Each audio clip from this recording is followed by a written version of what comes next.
surprisingly, this movie is it's very good because it has a lot of plot twists. Tak expect langsung sebab macam mula-mula expect ini, lepas tu tiba okay dah yang ni pula, lepas tu tiba-tiba yang ni pula. The plot twist, the movement, the ratio between what the movie is trying to say and the actual movie is very good. Dan jalan cerita dia lain daripada lain, dan kita tahu sentuhan Abang Osman Ali sendiri.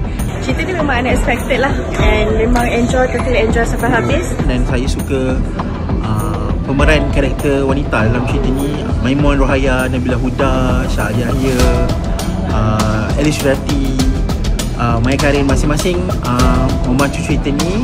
You know, the feeling that you want to know what the ending of, what will bring out the ending of this movie and so on.